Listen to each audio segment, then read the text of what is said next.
కొత్త చట్టం తీసుకొద్దాం ఒకటి, article 370 okay and ordinance 35A, okay, act 35A. దీంట్లో డాక్టర్ రాజేంద్ర ప్రసాద్ ప్రెసిడెంట్ ఉన్నప్పుడు నెహ్రూ గారు వెళ్ళి ఈ ఫస్ట్ 370 ప్రొమల్గేట్ చేసుకున్నారు. దాని తర్వాత 35 ఆర్డినెన్స్గా సైన్ చేసుకున్నారు. మనకు అందరికి తెలుసు ఆర్డినెన్స్ అంటే అది 6 నెలల వ్యాలిడిటీ ఉంటుంది. దాని లోపల స్టేట్ అసెంబ్లీ లేకుంటే పార్లమెంట్తో పాస్ చేయాల్సి వస్తుంది. ఈ కేసులో పార్లమెంట్ పాస్ చేయాలంటే కానీ నెహ్రూ గారు పాస్ చేయలేదు, నడిపించుకున్నారు. ఎప్పుడు దాకా? మొన్న దాకా 370 రివోక్ చేసేదాకా ఒక ల్యాప్స్ అయిన ఒక ఆర్డినెన్స్ పెట్టి నడిపించుకున్నారు. మనం 370 డేంజరస్ అనుకుంటే 35 దానికన్నా డేంజరస్.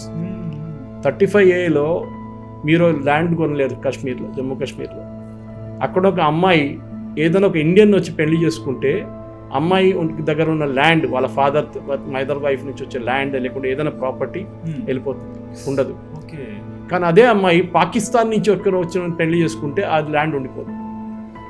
ఇంత పెద్ద కుట్ర చేశారు నెహ్రూ షేక్ అబ్దుల్లా కలిసి.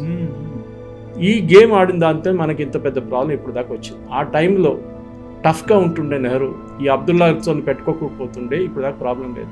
ఇప్పుడు 3rd జనరేషన్ అబ్దుల్లా నడుస్తుంది.